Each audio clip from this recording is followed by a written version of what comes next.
ਵਾਹਿਗੁਰੂ ਸਾਹਿਬ ਜੀ।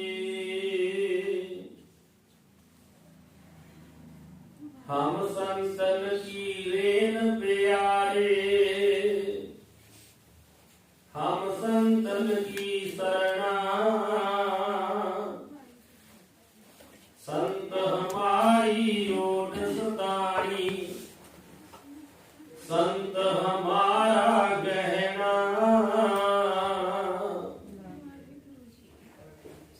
हम संतन स्यों बाणे आई, पूरब लिखिया पाई। एह मन तेरा भाई संतन स्यों मेरी लेवा देवी, संतन स्यों ब्योहारा। संतन स्यों हम लाह खाटिया, हर भगत परे भंडारा। संतन मोको पूंजी सौंपी, तो उतरिया मन का धोखा। धर्मराये अब कहा करे गो, जो फाटे सगलो लेखा। महानंद परे सुख पाया, संतन कै प्रसादे। कहो नानक हर स्यों मन मानिया, रंग रते बिस्मादे।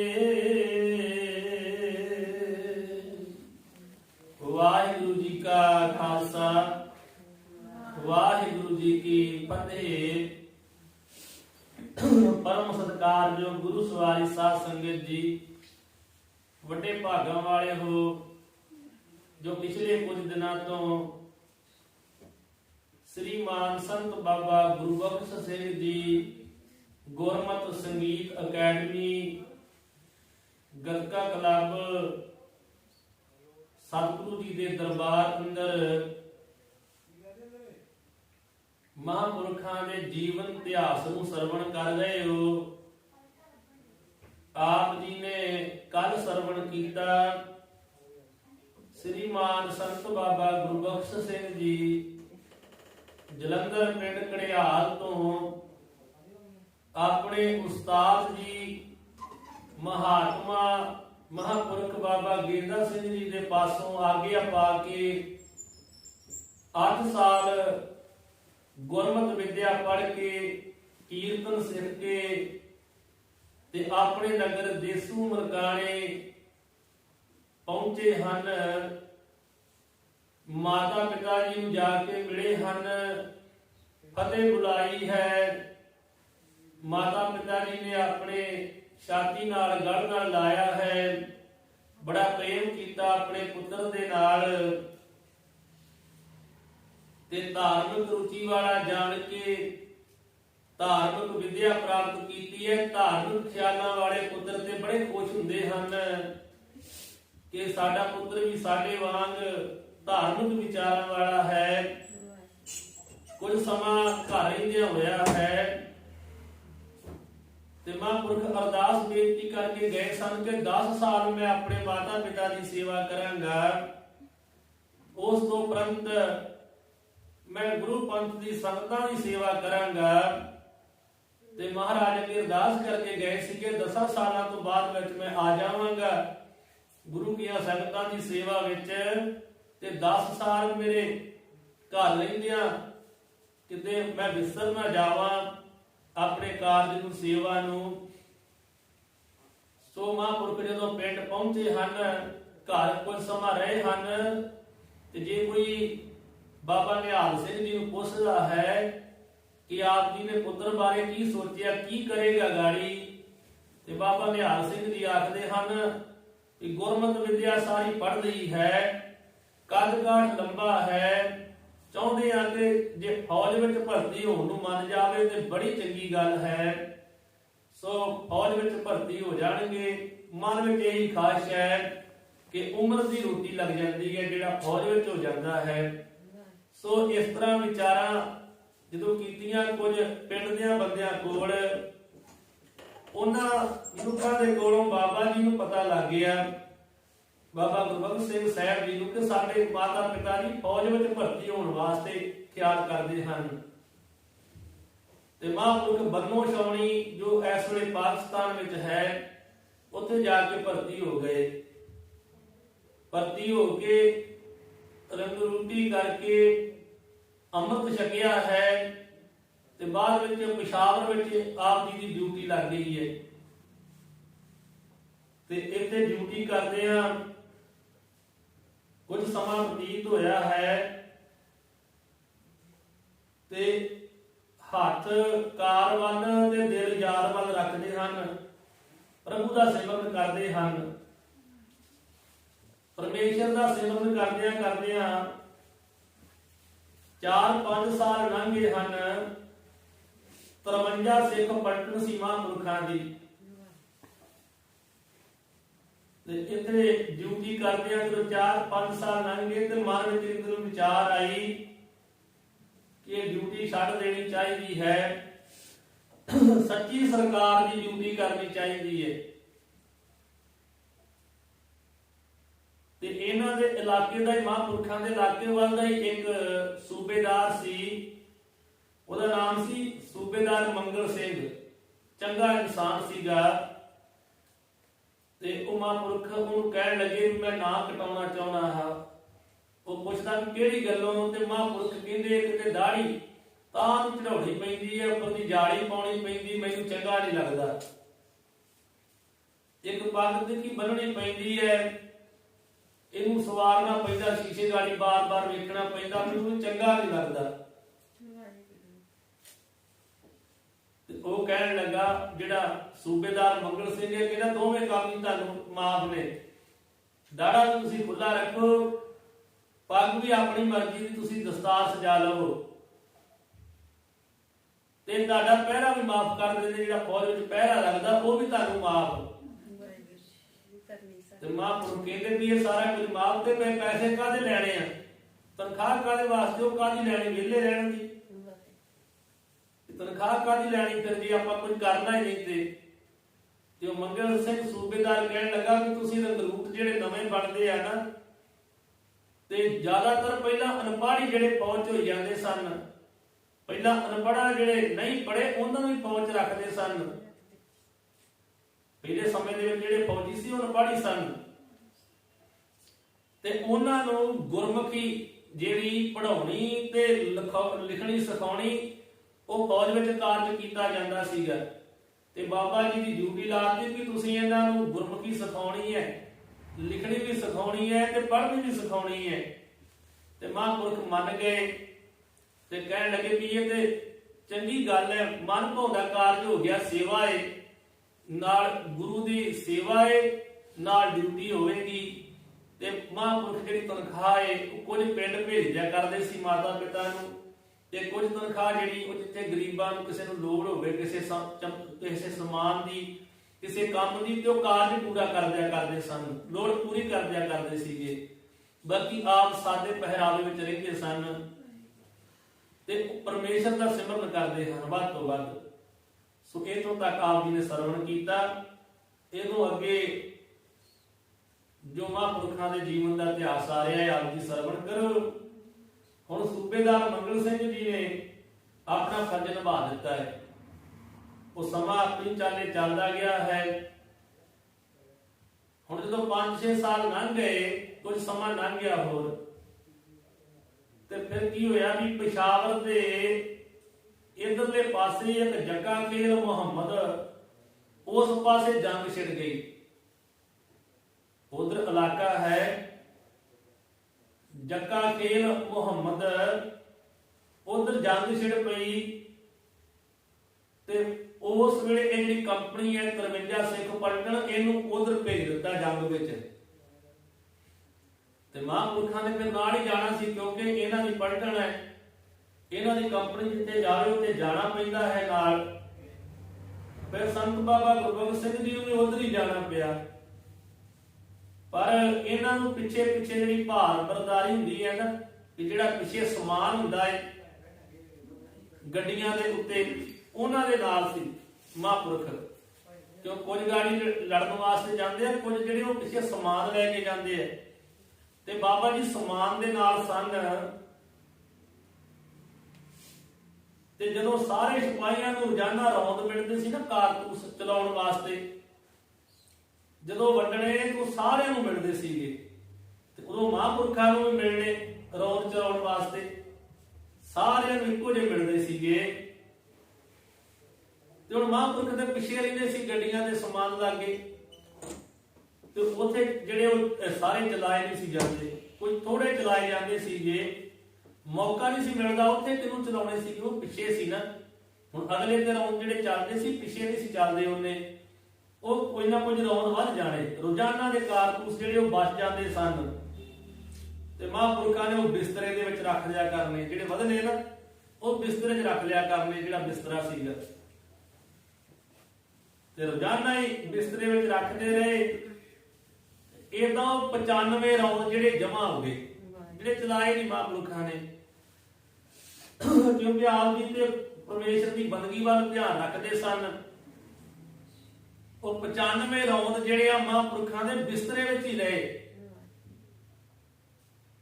4 ਮਹੀਨੇ ਮਹਾਂਪੁਰਖਾਂ ਨੂੰ ਉਧਰ ਰਹਿਣਾ ਪਿਆ ਆਪਣੀ ਕੰਪਨੀ ਦੇ ਨਾਲ, ਪਲਟਨ ਦੇ ਨਾਲ। ਤੇ ਜਦੋਂ 4 ਮਹੀਨਿਆਂ ਦੇ ਬਾਅਦ ਵਿੱਚ ਮਹਾਂਪੁਰਖਾਂ ਦੀ ਕੰਪਨੀ ਪਲਟਨ ਜਿਹੜੀ ਫਿਰ ਵਾਪਸ ਪਿਸ਼ਾਵਰ ਵਿੱਚ ਆਈ, ਤੇ ਮਹਾਂਪੁਰਖ ਵੀ ਨਾਲ ਹੀ ਵਾਪਸ ਪਿਸ਼ਾਵਰ ਆ ਗਏ। ਤੇ ਅਜੇ ਆ ਕੇ ਛਾਉਣੀ ਦੇ ਵਿੱਚ ਖਲੋਤੇ ਆ, ਜਿੱਥੇ ਫੌਜੀਆਂ ਦੀ ਛਾਉਣੀ ਹੈ ਨਾ ਪਿਸ਼ਾਵਰ, ਅਜੇ ਉੱਥੇ ਆ ਕੇ ਖਲੋਤੇ ਹੀ ਸਨ। ਤੇ ਸਿਪਾਹੀਆਂ ਦੀ ਗਿਣਤੀ ਹੋਣ ਲੱਗ ਪਈ। ਉਸੇ ਵੇਲੇ ਅੰਗਰੇਜ਼ ਦਾ ਰਾਜ ਹੈ, ਉਸ ਵੇਲੇ ਸਿਪਾਹੀਆਂ ਦੀ ਗਿਣਤੀ ਹੋਣ ਲੱਗ ਪਈ ਹੈ। ਇਹ 1905 6 7 ਦੇ ਸਮੇਂ ਦੀ ਗੱਲ ਹੈ, ਉਸ ਸਮੇਂ ਦੀ ਗੱਲ ਹੈ। ਹੁਣ ਗਿਣਤੀ ਹੋਣ ਲੱਗੀ ਤੇ ਇਹਨੇ ਚਿਰ ਨੂੰ ਜਿਹੜਾ ਮਹਾਂਪੁਰਖਾਂ ਦੀ ਜਿਹੜੀ ਕੰਪਨੀ ਦਾ ਗ੍ਰੰਥੀ ਸਿੰਘ ਸੀ ਨਾ, ਉਹਦਾ ਨਾਮ ਸੀ ਭਾਈ ਗੁਰਦਿੱਤ ਸਿੰਘ ਜੀ। ਤੇ ਉਹ ਭਾਈ ਗੁਰਦਿੱਤ ਸਿੰਘ ਜੀ ਜਿਹੜੇ ਸੀਗੇ ਉਹ ਗੁਰਦੁਆਰੇ ਸਾਹਿਬ ਦੀ ਸੇਵਾ ਕਰਦੇ ਸੀ, ਗ੍ਰੰਥੀ ਸਿੰਘ ਦੀ। ਤੇ ਉਹਨਾਂ ਨੇ ਆ ਕਰਕੇ ਤੇ ਸੂਬੇਦਾਰ ਮੰਗਲ ਸਿੰਘ ਜੀ ਨੂੰ ਕਿਹਾ, ਕਹਿਣ ਲੱਗੇ ਜੀ ਮੈਂ 2 ਮਹੀਨੇ ਛੁੱਟੀ ਤੇ ਜਾਣਾ ਚਾਹੁੰਦਾ ਹਾਂ, ਮੈਂ 2 ਮਹੀਨੇ ਛੁੱਟੀ ਜਾਵਾਂਗਾ, ਤੇ ਮੇਰੀ ਥਾਂ ਤੇ ਉਹਨਾਂ ਸਮਾਂ ਬਾਬਾ ਗੁਰਬਖਸ਼ ਸਿੰਘ ਸਾਹਿਬ ਜੀ ਨੂੰ ਇਹ ਡਿਊਟੀ ਦੇ ਦਿਓ। ਜਿਹੜੀ ਮੇਰੀ ਡਿਊਟੀ ਹੈ ਨਾ ਗ੍ਰੰਥੀ ਸਿੰਘ ਦੀ, ਉਹ ਭਾਈ ਗੁਰਦਿੱਤ ਸਿੰਘ ਜੀ ਕਹਿਣ ਲੱਗੇ ਵੀ ਮੈਂ ਜਾਣਾ ਚਾਹੁੰਦਾ ਆਪਣੇ ਘਰ, 2 ਮਹੀਨਿਆਂ ਦੀ ਛੁੱਟੀ ਫੌਜੀਆਂ ਨੂੰ ਮਿਲਦੀ ਹੈ ਨਾ, ਤੇ ਮੈਂ 2 ਮਹੀਨੇ ਛੁੱਟੀ ਜਾਣਾ ਚਾਹੁੰਦਾ ਹਾਂ। ਤੇ ਇਸ ਕਰਕੇ 2 ਮਹੀਨੇ ਜਿਹੜਾ ਹੈ ਨਾ ਉਹ ਬਾਬਾ ਗੁਰਬਖਸ਼ ਸਿੰਘ ਜੀ ਨੂੰ ਮੇਰੀ ਡਿਊਟੀ ਤੇ ਲਾ ਦਿੱਤਾ ਜਾਵੇ। ਤੇ ਇਹ ਰੰਗਰੂਟਾਂ ਨੂੰ, ਜਿਹੜੇ ਨਵੇਂ ਰੰਗਰੂਟ, ਉਹਨਾਂ ਨੂੰ ਅੰਮ੍ਰਿਤ ਛਕਾਉਣਾ ਤੇ ਕਸਮ ਸਹੁੰ ਖਵਾਉਣੀ ਜਿਹੜੀ ਉਹ ਖਵਾਈ ਜਾਂਦੀ ਹੈ, ਇਹ ਸਭ ਕੁਝ ਜਾਣਦੇ ਹਨ। ਇਸ ਕਰਕੇ ਇਹਨਾਂ ਦੀ ਡਿਊਟੀ ਜਿਹੜੀ ਉਹ ਲਾ ਦਿੱਤੀ ਜਾਵੇ। ਇਸ ਗੱਲ ਦੀ ਸਿਫਾਰਿਸ਼ ਇੱਕ ਹੋਰ ਨਾਲ ਡਾਕਟਰ ਸਾਹਿਬ ਸੀਗੇ, ਉਹ ਵੀ ਗਏ ਸਨ, ਉਹਨਾਂ ਵੀ ਲਾਗੋ ਸਿਫਾਰਿਸ਼ ਕਰਤੀ ਜੀ ਠੀਕ ਹੈ ਬਾਬਾ ਜੀ ਨੂੰ ਡਿਊਟੀ ਤੇ ਲਾ ਦਿਓ, ਗੁਰਦੁਆਰਾ ਸਾਹਿਬ ਜੀ ਜਾ ਕਰਕੇ ਉਹ ਗ੍ਰੰਥੀ ਦੀ ਸੇਵਾ ਕਰਨ। ਤੇ ਉਹ ਸੂਬੇਦਾਰ ਮੰਗਲ ਸਿੰਘ ਜੀ ਨੇ ਮੰਨ ਲਿਆ, ਤੇ ਸੰਤ ਜੀ ਨੂੰ ਹੁਣ ਗੁਰੂ ਘਰ ਜਾਣਾ ਪਿਆ ਵੀ ਉੱਥੇ ਜਾ ਕੇ ਸੇਵਾ ਕਰਨੀ ਹੈ। ਉਧਰ ਦਾ ਇਹਨਾਂ ਨੂੰ ਦੱਸ ਦਿੱਤਾ ਗਿਆ ਵੀ ਤੁਸੀਂ ਗੁਰਦੁਆਰਾ ਸਾਹਿਬ ਕੇ ਚਲੇ ਜਾਓ। ਤੇ ਮਹਾਂਪੁਰਖ ਵੀ ਮੰਨ ਗਏ, ਤੇ ਨਾਲ ਇਹ ਗੱਲ ਕਹਿ ਦਿੱਤੀ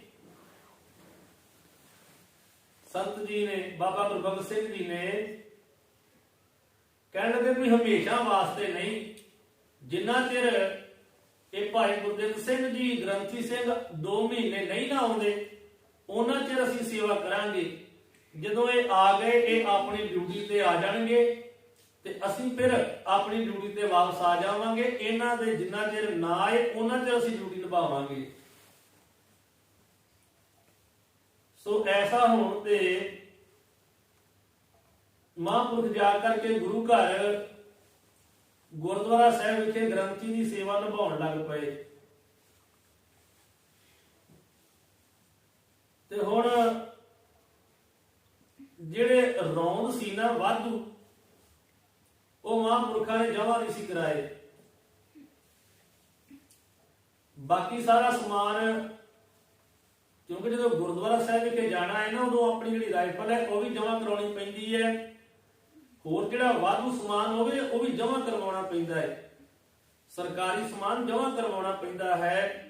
ਮਹਾਂਪੁਰਖਾਂ ਨੇ ਆਪਣੀ ਰਾਈਫਲ ਵੀ ਜਮ੍ਹਾਂ ਕਰਵਾ ਦਿੱਤੀ ਹੈ, ਹੋਰ ਸਮਾਨ ਵੀ ਜਮ੍ਹਾਂ ਕਰਾ ਦਿੱਤਾ ਹੈ। ਪਰ ਜਿਹੜੇ ਬਿਸਤਰੇ ਵਾਲੇ ਉਹ 95 ਰੌਂਦ ਸੀ ਨਾ, ਉਹ ਮਨੋਂ ਖਿਆਲ ਭੁੱਲ ਗਿਆ। ਉਹ ਬਿਸਤਰੇ ਵਿੱਚ ਹੀ ਰਹਿ ਗਏ, ਉਹਨਾਂ ਦਾ ਖਿਆਲ ਹੀ ਨਾ ਆਇਆ। ਤੇ ਮਹਾਂਪੁਰਖਾਂ ਨੂੰ ਜਦੋਂ ਗੁਰਦੁਆਰਾ ਸਾਹਿਬ ਵਿਖੇ ਜਾਣ ਵਾਸਤੇ ਕਿਹਾ ਨਾ, ਤੇ ਮਹਾਂਪੁਰਖਾਂ ਦੇ ਪਾਸ ਉਹਨਾਂ ਨੇ ਇੱਕ ਲਈ ਦਰੀ, ਇੱਕ ਸਰਹਾਣਾ ਲੈ ਲਿਆ ਤੇ ਇੱਕ ਚਾਦਰ ਲੈ ਲਈ। ਗਰਮੀਆਂ ਸਨ, 3 ਚੀਜ਼ਾਂ ਲੈ ਕੇ ਤੇ ਗੁਰਦੁਆਰਾ ਸਾਹਿਬ ਸੇਵਾ ਕਰਨ ਵਾਸਤੇ ਚਲੇ ਗਏ। ਇੱਕ ਦਰੀ ਲਈ ਹੈ, ਇੱਕ ਸਰਹਾਣਾ ਲਿਆ ਹੈ, ਇੱਕ ਚਾਦਰ ਲਈ ਹੈ। 3 ਹੀ ਚੀਜ਼ਾਂ ਆਪਣੇ ਨਾਲ ਖੜੀਆਂ ਤੇ ਬਾਕੀ ਆਪਣੀ ਬੈਰਕ ਵਿੱਚ ਕਮਰੇ ਵਿੱਚ ਹੀ ਛੱਡ ਗਏ। ਹੁਣ ਜਦੋਂ ਜੱਗਾ ਖੇਲ ਦੀ ਇਹ ਲੜਾਈ ਹੋਈ ਨਾ, ਇਸ ਲੜਾਈ ਵਿੱਚ ਪਠਾਨਾਂ ਨੇ ਕਈ ਸਿਪਾਹੀਆਂ ਨੂੰ ਮਾਰ ਕੇ ਉਹਨਾਂ ਦੀਆਂ ਰਾਈਫਲਾਂ ਖੋਹ ਕੇ ਲੈ ਲਈਆਂ ਸੀ ਆਪਣੇ ਕੋਲ। ਪਠਾਨ ਜਿਹੜੇ ਉਹ ਰਾਈਫਲਾਂ ਕਈ ਸਿਪਾਹੀਆਂ ਦੀਆਂ ਲੈ ਗਏ ਸੀ ਮਾਰ ਕੇ ਸਿਪਾਹੀਆਂ ਨੂੰ ਵਿੱਚੋਂ। ਉਹ ਰਾਈਫਲਾਂ ਤੇ ਲੈ ਗਏ ਸਿਪਾਹੀਆਂ ਦੇ ਵਿੱਚੋਂ ਖੋਹ ਕੇ। ਪਰ 303 303 ਜਿਹੜੇ ਆ, ਇਹਦੇ ਕਾਰਤੂਸ ਜਿਹੜੇ ਉਹ ਇਹਨਾਂ ਪਾਸ ਨਹੀਂ ਸੀ ਹੈਗੇ।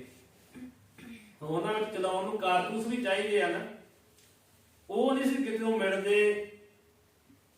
ਇਹਨਾਂ ਨੂੰ ਕਿਤੇੋਂ ਨਹੀਂ ਸੀ ਮਿਲ ਸਕਦੇ। ਤੇ ਹੁਣ ਪਠਾਨਾਂ ਨੇ ਕੀ ਕੀਤਾ ਕਿ ਕਈ ਸਿਪਾਹੀਆਂ ਦੇ ਨਾਲ ਜਾ ਕੇ ਮੇਲ ਜੋਲ ਕੀਤਾ, ਫੌਜ ਦੇ ਸਿਪਾਹੀਆਂ ਨਾਲ। ਤੇ ਉਹਨਾਂ ਨਾਲ ਜਿਹੜੀ ਚਾਂਦਮਾਰੀ ਵਿੱਚ ਜਦੋਂ ਮਿਲਦੇ ਨਾ, ਚਾਂਦਮਾਰੀ ਕਹਿੰਦੇ ਜਦੋਂ ਟ੍ਰੇਨਿੰਗ ਵਾਸਤੇ ਦਿੰਦੇ ਆ, ਟ੍ਰੇਨਿੰਗ ਵਾਸਤੇ ਰੌਂਡ ਦਿੱਤੇ ਜਾਂਦੇ ਆ। ਫੌਜੀ ਜਿਹੜੇ ਆ ਨਾ, ਉਹ ਧੂੜੇ ਦੇ ਜਾ ਕਰਕੇ ਤੇ ਨਿਸ਼ਾਨੇ ਲਾਉਂਦੇ ਆ। ਨਿਸ਼ਾਨੇ ਲਾ ਕੇ ਉਦੋਂ ਉਹਨਾਂ ਨੂੰ ਕਾਰਤੂਸ ਮਿਲਦੇ ਵੀ ਇੰਨੇ ਚਲਾਉਣੇ ਆ। ਕੋਈ ਨਾ ਕੋਈ ਚੀਜ਼ ਰੱਖੀ ਹੁੰਦੀ ਹੈ, ਨਿਸ਼ਾਨੇ ਲਾਉਣੇ ਸਿਖਾਉਂਦੇ ਹਨ।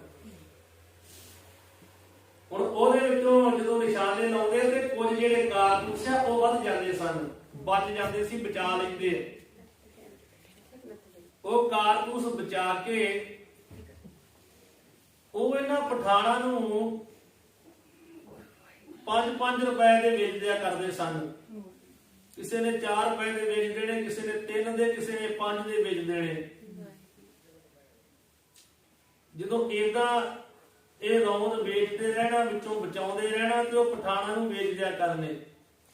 ਜਿਵੇਂ ਕਿਸੇ ਦਿਨ 2 ਬਚਾ ਲਏ, ਕਿਸੇ ਦਿਨ 1 ਬਚਾ ਲਿਆ, ਕਿਸੇ ਦਿਨ 3 ਬਚਾ ਲਏ। ਹੁਣ ਉਹ ਬਚਾਉਂਦੇ ਆ ਤੇ ਜਦੋਂ ਇਕੱਠੇ ਹੋ ਜਾਂਦੇ ਆ ਉਦੋਂ ਉਹ ਪਠਾਨਾਂ ਨੂੰ ਵੇਚ ਦਿੰਦੇ ਆ। ਜਦੋਂ ਐਸਾ ਕੰਮ ਚੱਲਣ ਲੱਗਾ ਤੇ ਜਿਹੜਾ CID ਹੈ ਨਾ, ਉਹਨਾਂ ਦਾ ਵੀ ਧਿਆਨ ਹਰ ਪਾਸੇ ਹੁੰਦਾ ਹੈ। CID ਰਾਹੀਂ ਇਹ ਖਬਰਾਂ ਜਿਹੜੀਆਂ ਅਫਸਰਾਂ ਤੱਕ ਪਹੁੰਚ ਗਈਆਂ। CID ਵਾਲੇ ਧਿਆਨ ਰੱਖਦੇ ਕਿਤੇ ਕੀ ਹੁੰਦਾ ਹੈ। ਹੁਣ CID ਵਾਲਿਆਂ ਰਾਹੀਂ ਇਹ ਖਬਰਾਂ ਜਿਹੜੀਆਂ ਉਹ ਵੱਡੇ ਅਫਸਰਾਂ ਤੱਕ ਪਹੁੰਚ ਗਈਆਂ ਤੇ ਅਫਸਰਾਂ ਨੇ ਜਿਹੜੇ CID ਵਾਲੇ ਉਹਨਾਂ ਕੋਲ ਸਬੂਤ ਮੰਗਿਆ ਵੀ ਸਬੂਤ ਪੇਸ਼ ਕਰੋ। ਸਬੂਤ ਤੋਂ ਬਗੈਰ ਨਹੀਂ ਕੁਝ ਕਰ ਸਕਦੇ, ਸਬੂਤ ਚਾਹੀਦਾ ਹੈ ਕਿਸੇ ਵੀ ਗੱਲ ਦਾ। ਹੁਣ ਐਸੇ ਵਿੱਚ ਸਬੂਤ ਪੇਸ਼ ਕਰਨ ਲਈ CID ਵਾਲਿਆਂ ਨੇ ਆਪਣੇ ਵਿੱਚੋਂ ਭੇਸ ਵਟਾ ਕੇ ਇੱਕ ਜੰਗਲੀ ਪਠਾਨ ਦਾ ਰੂਪ ਬਦਲਿਆ। CID ਵਾਲੇ ਜਿਹੜੇ ਆ ਨਾ, ਉਹਨਾਂ ਨੇ ਆਪਣੀ ਇੱਕ ਬੰਦੇ ਨੂੰ ਪਠਾਨ ਬਣਾਇਆ ਜੰਗਲੀ, ਕਿ ਜਿਹਦਾ ਜੰਗਲ ਵਿੱਚ ਰਹਿਣ ਵਾਲਾ ਪਠਾਨ ਬਣਾਇਆ, ਸ਼ਿਕਾਰ ਖੇਡਣ ਵਾਲਾ, ਜਿਹੜੇ ਸ਼ਿਕਾਰੀ ਹੁੰਦੇ ਉਹ ਜਿਹਾ ਭੇਸ ਬਣਾਇਆ ਉਹਨਾਂ ਨੇ ਆਪਣੇ ਬੰਦੇ ਦਾ, ਤੇ ਉਹ ਭੇਸ ਬਦਲ ਕੇ ਤੇ ਉਹ ਵੇਖਦਾ ਫਿਰਦਾ ਵੀ ਕਿੱਥੋਂ ਕੋਈ ਨਾ ਕੋਈ ਬੰਦਾ ਉਹਨੂੰ ਲੱਭੇ, ਕੋਈ ਫੌਜੀ ਲੱਭੇ ਜਿਹੜਾ ਉਹਦੀ ਗੱਲ ਮੰਨੇ। ਉਹ ਮਿਲਦਿਆਂ ਮਿਲਦਿਆਂ ਮਾਲਵੇ ਦੇ ਇੱਕ ਕਿਸ਼ਨ ਸਿੰਘ ਸਿਪਾਹੀ ਨੂੰ ਮਿਲ ਗਿਆ, ਤੇ ਜਿਹੜਾ ਕਿਸ਼ਨ ਸਿੰਘ ਸਿਪਾਹੀ ਹੈ ਉਹ ਮੀਲਵਟ ਜੀਤਨ ਸਾਹਿਬ ਦਾ ਅਰਦਲੀ ਸੀ। ਇਹ ਮੀਲਵਟ ਜੀਤਨ ਅੰਗਰੇਜ਼ ਸੀ ਨਾ, ਉਸ ਵੇਲੇ ਅੰਗਰੇਜ਼ਾਂ ਦਾ ਰਾਜ ਹੈ, ਤੇ ਉਸ ਅਫਸਰ ਦਾ ਇਹ ਅਰਦਲੀ ਸੀ। ਅਰਦਲੀ ਕਹਿੰਦੇ ਆ ਵੀ ਸਰਦਲਾ ਚ ਖਲੋਣ ਵਾਲਾ, ਅਫਸਰਾਂ ਦੇ ਦਰਵਾਜ਼ੇ ਗਾੜੀ ਖਲੋਤੇ ਹੁੰਦੇ ਨਾ ਪਹਿਰੇਦਾਰ, ਚੌਕੀਦਾਰ, ਏਦਾਂ ਇਹ ਸਿਪਾਹੀ ਜਿਹੜਾ ਇਹਦੀ ਡਿਊਟੀ ਹੁੰਦੀ ਸੀ ਅਫਸਰ ਦੇ ਬੂਹੇ ਦੇ ਅੱਗੇ ਸਰਦਲਾਂ ਦੇ ਵਿੱਚ, ਉਹਨੂੰ ਕਹਿੰਦੇ ਅਰਦਲੀ, ਤੇ ਇਹਦੀ ਡਿਊਟੀ ਹੁੰਦੀ ਸੀ ਅਫਸਰ ਦੇ ਦਰਵਾਜ਼ੇ ਅੱਗੇ। ਇਹ ਹੁਣ ਲਾਲਚ ਚ ਆ ਗਿਆ, ਲਾਲਚ ਵਿੱਚ ਪੈ ਗਿਆ, ਇਹਨੇ 5 ਰੁਪਏ ਦੇ ਹਿਸਾਬ ਨਾਲ ਉਹ ਜਿਹੜਾ CID ਵਾਲਾ ਪਠਾਨ ਬਣਿਆ ਸੀ ਨਾ, ਉਹਨੂੰ 5 ਰੁਪਈਆਂ ਦੇ ਹਿਸਾਬ ਦੇ ਨਾਲ ਇੱਕ ਰੌਂਦ ਜਿਹੜਾ ਹੈ ਨਾ, ਇੱਕ ਵੀ ਰੌਂਦ ਉਹ ਖਰੀਦਣ ਦਾ ਸੌਦਾ ਪੱਕਾ ਕਰ ਲਿਆ। ਆਪਸ ਵਿੱਚ ਉਹਨਾਂ ਦੀ ਗੱਲ ਹੋ ਗਈ ਕਿ 5 ਰੁਪਈਆਂ ਦਾ ਇੱਕ ਰੌਂਦ ਜਿਹੜਾ ਹੈ ਉਹ ਤੇਰੇ ਕੋਲੋਂ ਅਸੀਂ ਦਵਾਂਗੇ, ਤੇ ਤੂੰ ਜਿੱਥੋਂ ਕਿਤੇ ਵੀ ਮਿਲਦੇ ਸਾਨੂੰ ਲੈ ਕੇ ਦੇ। ਤੂੰ ਅਫਸਰ ਦਾ ਬਾਡੀਗਾਰਡ ਹੈ, ਦਰਵਾਜ਼ੇ ਅੱਗੇ ਖਲੋਣ ਵਾਲਾ ਹੈ। ਇਹਨੇ ਕਰਨਾ, ਕਦੀ ਕਿਸੇ ਕੋ ਮੰਗ ਲਿਆ ਇੱਕ, ਕਿਸੇ ਕੋ 2 ਮੰਗ ਲਏ, ਏਦਾਂ ਇਹਨਾਂ ਨੇ ਮੰਗਦੇ ਰਹਿਣਾ। ਇਹਨੇ ਮੰਗਦੇ ਮੰਗਦੇ ਨੇ ਵਾਹਵਾ ਰੌਂਦ ਇਕੱਠੇ ਕਰ ਲਏ, ਕਾਫੀ ਰੌਂਦ ਨੇ ਆਪਣੇ ਇਕੱਠੇ ਕਰਕੇ ਰੱਖ ਲਏ। ਉਹ ਰੌਂਦ ਇਕੱਠੇ ਕਰਕੇ ਜਦੋਂ ਇਹਦੇ ਕੋਲ ਵਾਹਵਾ ਰੌਂਦ ਹੋ ਗਏ ਨਾ, ਤੇ ਉਦੋਂ ਇਹਨੇ ਜਿਹੜਾ ਪਸ਼ਾਵਰ ਦੇ ਵਿੱਚ ਗਿਲ ਦੇ ਪਾਸ ਇੱਕ ਨਹਿਰ ਸੀ, ਤੇ ਨਹਿਰ ਦੇ ਲਾਗੇ ਇੱਕ ਵੱਡੇ ਲਾਗੇ ਖਾਨਾ ਸੀ, ਟੋਆ ਸੀ ਲਾਗੇ, ਵੱਡਾ ਖਾਲਾ ਸੀਗਾ। ਨਹਿਰ ਦੇ ਲਾਗੇ ਖਾਲੇ ਪੁੱਟੇ ਹੁੰਦੇ ਆ ਨਾ, ਪਾਣੀ ਵੱਧ ਘਾਟਾ ਜੇ ਉਹਨੂੰ ਛੱਡ ਦੇਣਾ, ਤੇ ਉਹ ਖਾਲੇ ਦੇ ਵਿੱਚ ਇਹਨੇ ਦਿਨ ਦੇ 12 ਵਜੇ ਇਹ ਸੌਦਾ ਲੈਣ ਦੇਣ ਦਾ ਥਾਂ ਜਿਹੜਾ ਉਹ ਰੱਖ ਲਿਆ ਕਿ ਉੱਥੇ ਮੈਂ ਆਜੂ ਲੈ ਕੇ ਰੌਂਦ, ਤੇ ਤੂੰ ਪਠਾਣਾ ਪੈਸੇ ਲੈ ਕੇ ਆ ਜੀ। ਕਿ ਨਹਿਰ ਦੇ ਲਾਗੇ ਜਿਹੜਾ ਖਾਲਾ ਹੈ ਨਾ, ਖਾਲੇ ਦੇ ਵਿੱਚ ਪੈਸੇ ਲੈ ਕੇ ਆ ਜੀ, ਉੱਥੇ ਮੈਂ ਤੈਨੂੰ ਰੌਂਦ ਦੇ ਦੇਵਾਂਗਾ, ਤੂੰ ਮੈਨੂੰ ਪੈਸੇ ਦੇ ਦੇਵੀਂ। ਹੁਣ ਦਿਨੇ 12 ਵਜੇ ਦਾ ਸਮਾਂ ਕਰ ਲਿਆ। ਉਧਰ CID ਵਾਲੇ ਜਿਹੜੇ ਸੀਗੇ ਉਹਨਾਂ ਨੇ ਵੀ ਫੌਜੀ ਅਫਸਰਾਂ ਨੂੰ ਸਭ ਕੁਝ ਸਮਝਾ ਦਿੱਤਾ, ਤੇ ਵਕਤ ਪਰ ਗਿਲ ਦੇ ਵਿੱਚ ਆ ਕੇ ਤੇ ਛੁਪ ਖਲੋਣ ਨੂੰ ਕਿਹਾ, ਆ ਕੇ ਸਮੇਂ ਦੇ ਨਾਲ ਤੁਸੀਂ ਪਹਿਲਾਂ ਉਹਨੇ ਛੁਪ ਜਿਓ, ਜਿਵੇਂ 12 ਵਜੇ ਦਾ ਟਾਈਮ ਦਿੱਤਾ, ਤੁਸੀਂ 11:30 ਆ ਕੇ ਛੁਪ ਜਿਓ ਪਹਿਲਾਂ ਹੀ। CID ਵਾਲਿਆਂ ਨੇ ਅਫਸਰਾਂ ਨੂੰ ਕਿਹਾ ਵੀ ਜੇ ਬੰਦੇ ਫੜਨੇ ਤੇ ਹੁਣ ਆ ਜਿਓ, ਤੁਹਾਨੂੰ ਬੰਦਾ ਫੜਾ ਦਿੰਦੇ ਆ। ਸੋ ਵਕਤ ਤੋਂ ਕੁਝ ਮਿੰਟ ਪਹਿਲਾਂ ਹੀ, ਅੱਧਾ ਘੰਟਾ ਪਹਿਲਾਂ 3 ਫੌਜੀ ਅਫਸਰ ਆ ਕੇ ਤੇ ਗਿਲ ਦੇ ਵਿੱਚ ਖਲੋ ਗਏ। ਇਧਰ ਕਿਸ਼ਨ ਸਿੰਘ ਸਿਪਾਹੀ ਵੀ ਆਪਣੇ ਪੈਂਟ ਦੇ ਦੋਹੀ ਪਾਸੀ ਜੇਬਾਂ ਵਿੱਚ 10-10 ਰੌਂਦ ਪਾ ਕੇ ਨਹਿਰ ਦੇ ਖਾਲੇ ਵਿੱਚ ਆ ਚੁੱਕਾ ਸੀਗਾ। ਉਹਨੂੰ 20 ਰੌਂਦ ਮਿਲੇ, ਉਹਨੇ ਕਿਹਾ ਚਲ 20 ਦੇ ਵਿੱਚ ਜਿਹੜੇ ਪੈਸੇ ਬਣ ਗਏ ਉਹੀ ਸਹੀ।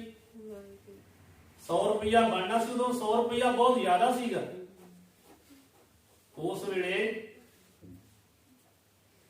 ਕਿਉਂਕਿ ਇਹ 100 ਤੇ 13-14 ਸਾਲ ਪਹਿਲਾਂ ਦੀ ਕਹਾਣੀ ਹੈ। ਉਸ ਵੇਲੇ 100 ਰੁਪਇਆ ਬਹੁਤ ਜ਼ਿਆਦਾ ਸੀਗਾ, ਕਿਉਂਕਿ ਸਾਡੇ ਨਿੱਕੇ ਹੁੰਦੇ ਅਸੀਂ ਵੇਖਿਆ ਅੱਜ ਤੋਂ 35 ਸਾਲ 36 ਸਾਲ ਪਹਿਲਾਂ ਪੰਜਾ ਵੀ ਚੱਲਦਾ ਸੀਗਾ। ਅੱਜ ਕੋਈ ਰੁਪਈਏ ਨੂੰ 2 ਨੂੰ 5 ਨੂੰ ਕੁਝ ਨਹੀਂ ਸਮਝਦਾ, ਉਦੋਂ ਪੰਜਾ ਵੀ ਚੱਲਦਾ ਸੀ। ਤੇ ਇਹ ਤੇ ਪੂਰੀ ਸਦੀ ਦੀ ਗੱਲ ਹੈ ਕਿ 100 14-15 ਸਾਲ ਪੁਰਾਣੀ ਗੱਲ ਹੈ। ਉਹ 100 ਰੁਪਇਆ ਇਹਨੇ ਲੈਣਾ ਸੀ, 10 ਇੱਕ ਜੇਬ ਵਿੱਚ ਪਾਏ ਤੇ 10 ਇਹਨੇ ਇੱਕ ਜੇਬ ਵਿੱਚ ਪਾਏ ਰੌਂਦ। 20 ਰੌਂਦ ਪਾ ਕੇ ਲੈ ਆਇਆ ਤੇ ਇਹ ਵੀ ਆ ਕੇ ਖਲੋ ਗਿਆ ਉਹ ਖਾੜੇ ਦੇ ਵਿੱਚ। ਤੇ ਉਧਰੋਂ ਫੌਜੀ ਅਫਸਰ ਵੀ ਆ ਕੇ ਲੁਕੇ ਹੋਏ ਆ ਤੇ ਉਧਰੋਂ ਜਿੱਥੇ ਜੰਗਲੀ ਪਠਾਨ ਸੀ ਉਹ ਪਹਿਲਾਂ ਹੀ ਡੀਕ ਵਿੱਚ ਸੀਗਾ। ਜਦੋਂ ਕਿਸ਼ਨ ਸਿੰਘ ਦੇ ਆ ਜਾਣ ਤੇ ਜਿਹੜਾ ਉਹ ਬਨੋਟੀ ਪਠਾਨ ਬਣਿਆ ਸੀ ਨਾ CID ਵਾਲਾ, ਉਹਨੇ ਮੈਲੀਆਂ ਦੀਆਂ ਲੀਰਾਂ ਵਿੱਚ ਬੱਧੇ ਪੈਸੇ ਖੋਲੇ। ਮੈਲੇ ਜੇ ਉਹਨੇ ਨਾ ਮੈਲੇ ਦੇ ਕੱਪੜੇ ਵਿੱਚ ਪੈਸੇ ਬੰਨੇ ਜਿਵੇਂ ਸੱਚੀ ਪਠਾਨ ਹੋਵੇ। ਤੇ ਜਦੋਂ ਉਹਨੇ ਪੈਸੇ ਖੋਲੇ ਤੇ ਨਾਲ ਹੀ ਉਹਨੇ 2 ਵਾਰੀ ਬਾਹਾਂ ਉੱਚੀਆਂ ਕਰ ਦਿੱਤੀਆਂ, ਉੱਚੀਆਂ ਉੱਚੀਆਂ ਬਾਹਾਂ ਕਰਕੇ। ਤੇ ਜਿਨ੍ਹਾਂ ਨੂੰ ਦੇਖ ਕੇ ਉਹਨੇ ਸੋਚਿਆ ਵੀ ਅਫਸਰਾਂ ਨੂੰ ਪਤਾ ਲੱਗ ਜੇ। ਇਹਦਾ ਪਹਿਲਾਂ ਗੱਲ ਮਿਲੀ ਹੈ ਨਾ ਵੀ ਜਦੋਂ ਪੂਰਾ ਮੌਕਾ ਬਣ ਜੂ ਮੈਂ ਬਾਹਾਂ ਤਾਂ ਕਰ ਦੂੰਗਾ। ਹੁਣ ਬਾਹਾਂ ਤਾਂ ਕਰ ਦਿੱਤੀਆਂ। ਜਦੋਂ ਬਾਹਾਂ ਤਾਂ ਕੀਤੀਆਂ ਤੇ ਅਫਸਰਾਂ ਨੂੰ ਪਤਾ ਲੱਗ ਗਿਆ।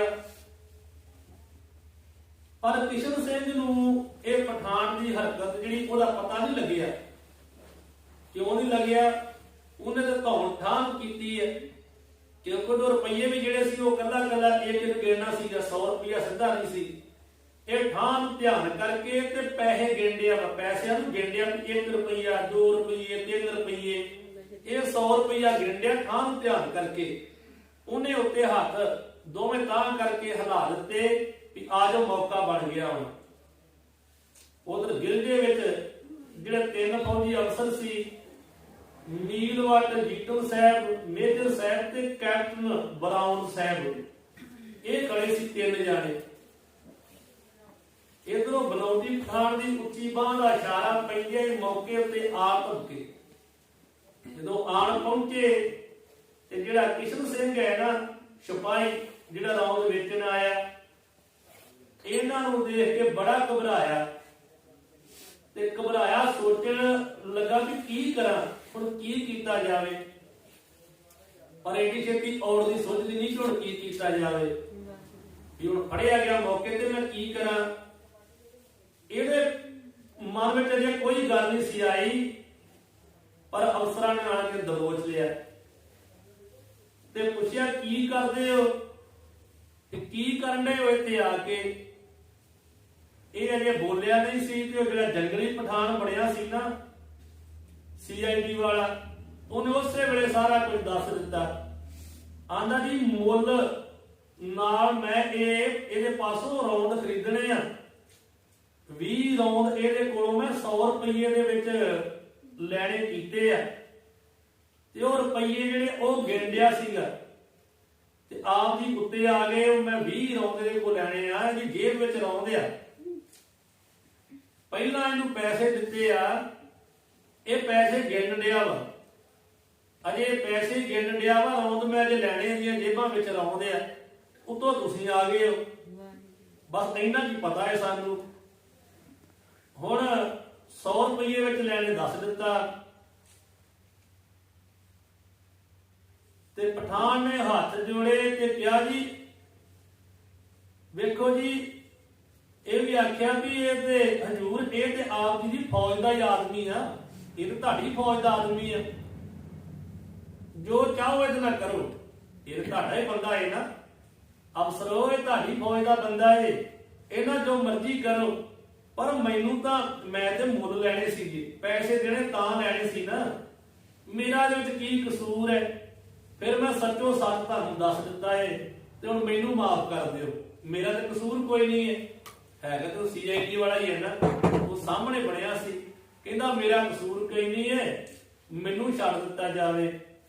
ਸੋ ਉਹਨਾਂ ਅਫਸਰਾਂ ਨੇ ਉਸੇ ਵੇਲੇ ਕਿਸ਼ਨ ਸਿੰਘ ਸਿਪਾਹੀ ਦੀ ਤਲਾਸ਼ੀ ਲਈ। ਜਿਹੜਾ ਅਰਦਲੀ ਹੈ ਅਫਸਰ ਦਾ ਦਰਵਾਜ਼ੇ ਅੱਗੇ ਖਲੋਣ ਵਾਲਾ ਪਹਿਰੇਦਾਰ ਹੈ, ਤੇ ਤਲਾਸ਼ੀ ਲੈਂਦੇ ਉਹਦੀਆਂ ਜੇਬਾਂ ਵਿੱਚੋਂ 10 ਉਧਰੋਂ ਪੈਂਟ ਦੀ ਜੇਬ ਵਿੱਚੋਂ 10 ਉਧਰੋਂ ਰੌਂਦ ਨਿਕਲ ਆਏ। ਜਦੋਂ ਰੌਂਦ ਨਿਕਲ ਆਏ, ਇਹਨਾਂ ਅਫਸਰਾਂ ਨੇ ਜਿਹੜਾ ਜੰਗਲੀ ਪਠਾਨ ਬਣਿਆ ਸੀ ਉਹਨੂੰ ਵੀ ਛੱਡ ਹੀ ਦੇਣਾ ਸੀ, ਉਹ ਵੀ ਬੰਦਾ ਉਹਨਾਂ ਦਾ ਸੀ CID ਦਾ, ਉਹਨੂੰ ਛੱਡ ਦਿੱਤਾ ਤੇ ਕਿਸ਼ਨ ਸਿੰਘ ਨੂੰ ਉੱਥੋਂ ਹੀ ਕੈਦ ਕਰਕੇ ਤੇ ਫੌਜੀ ਹਵਾਲਾਤ ਵਿੱਚ ਬੰਦ ਕਰ ਦਿੱਤਾ।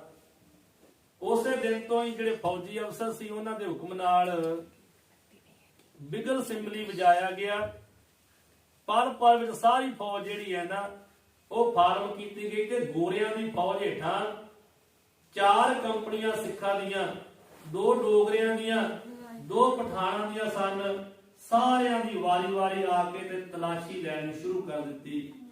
ਹੁਣ ਜਦੋਂ ਆਏ ਨਾ ਵਾਪਸ ਆ ਕੇ ਨਾ ਸਾਰਿਆਂ ਦੀ ਤਲਾਸ਼ੀ ਲੈਣੀ ਸ਼ੁਰੂ ਕਰ ਦਿੱਤੀ ਹੈ, ਕਿਉਂਕਿ ਹੋਰ ਕਿੰਨਾ ਦੇ ਕੋਲੋਂ ਇਹ ਰੌਂਦ ਨਿਕਲਦੇ ਹਨ। ਹੁਣ ਇੱਕ ਜਣਾ ਫੜਿਆ ਗਿਆ ਨਾ, ਸੀਆਈਡੀ ਵਾਲਿਆਂ ਫੜਾ ਦਿੱਤਾ। ਅਫਸਰਾਂ ਨੂੰ ਪਤਾ ਲੱਗ ਗਿਆ ਵੀ ਇਹਨਾਂ ਦੇ ਕੋਲ ਰੌਂਦ ਹਨ, ਇਹ ਵੇਚਦੇ ਆ। ਹੁਣ ਆ ਕਰਕੇ ਜਿੱਥੇ ਸਾਰੀ ਫੌਜ ਹੈ ਨਾ ਪਿਸ਼ਾਵਰ ਦੇ ਵਿੱਚ, ਜਿੱਥੇ ਛਾਉਣੀ ਹੈ, ਛਾਉਣੀ ਵਿੱਚ ਆ ਕੇ ਤੇ ਜਿੰਨੀ ਫੌਜ ਹੈ ਨਾ ਇਹਨਾਂ ਸਾਰੇ ਫੌਜੀਆਂ ਦੀ ਉਹਨਾਂ ਅਫਸਰਾਂ ਨੇ ਤਲਾਸ਼ੀ ਲੈਣੀ ਸ਼ੁਰੂ ਕਰ ਦਿੱਤੀ ਹੈ ਵੀ ਕਿਹਦੇ ਕੋਲ ਕਿੰਨੇ ਰੌਂਦ ਹਨ ਤੇ ਕਿਹੜੇ ਕੋਲੋਂ ਨਿਕਲਦੇ ਕਿਹੜੇ ਕੋਲੋਂ ਨਹੀਂ ਨਿਕਲਦੇ। ਇਸ ਕਰਕੇ ਹੁਣ ਸਾਰਿਆਂ ਦੀ ਤਲਾਸ਼ੀ ਜਿਹੜੀ ਹੈ ਉਹ ਫੌਜੀ ਅਫਸਰ ਲੈ ਰਹੇ ਹਨ। ਹੁਣ ਇਸੇ ਤਰ੍ਹਾਂ ਮਹਾਂਪੁਰਖਾਂ ਦੇ ਕਮਰੇ ਵਿੱਚ ਵੀ 95 ਰੌਂਦ ਹਨ ਤੇ ਉਧਰ ਬਾਕੀ ਵੀ ਕਿਸੇ ਕੋਲ ਰੌਂਦ ਹੈਗੇ ਜਿਨ੍ਹਾਂ ਨੇ ਵੇਚਣ ਵਾਸਤੇ ਰੱਖੇ ਸੀਗੇ। ਹੁਣ 10 ਬੈਰਕਾਂ ਹਨ ਤੇ ਉਹ ਵਾਰੀ 10ਵੇਂ ਨੰਬਰ ਤੋਂ ਲਾ ਕੇ ਉਹਨਾਂ 1 ਨੰਬਰ ਤੱਕ ਸਾਰਿਆਂ ਦੀ ਤਲਾਸ਼ੀ ਲੈਣੀ ਹੈ। ਤੇ 2 ਨੰਬਰ ਦੇ ਵਿੱਚ ਮਹਾਂਪੁਰਖਾਂ ਦਾ ਕਮਰਾ ਹੈ ਜਿਹਦੇ ਵਿੱਚ 95 ਰੌਂਦ ਹਨ। ਸੋ ਹੁਣ ਵਾਰੀ ਤਲਾਸ਼ੀ ਹੋਵੇਗੀ ਤੇ ਕਿਵੇਂ ਮਹਾਂਪੁਰਖਾਂ ਦੇ ਰੌਂਦ ਫੜੇ ਜਾਂਦੇ ਕਿ ਨਹੀਂ ਫੜੇ ਜਾਂਦੇ ਇਹ ਆਪ ਜੀ ਕੱਲ ਨੂੰ ਸਰਵਣ ਕਰੋਗੇ। ਸਤਿਗੁਰੂ ਕਿਰਪਾ ਕਰਨ, ਸਮੇਂ ਦੇ ਲਿਹਾਜ਼ ਦੇ ਨਾਲ ਸਮਾਪਤੀ ਹੈ। ਹੋਈਆਂ ਭੁੱਲਾਂ ਦੀ ਮਾਫੀ ਬਖਸ਼ਣ, ਅਗਾਂਹ ਵਾਸਤੇ ਸਮਤ ਬਖਸ਼ਣ। ਲੋਕ ਸੁਖੀਏ ਪ੍ਰਲੋਕ ਸੁਹੇਲੇ, ਨਾਨਕ ਹਰਿ ਪ੍ਰਭ ਆਪੇ ਮੇਲੇ ਦੀ ਦਾਤ ਬਖਸ਼ਣ। ਵਾਹਿਗੁਰੂ ਜੀ ਕਾ ਖਾਲਸਾ, ਵਾਹਿਗੁਰੂ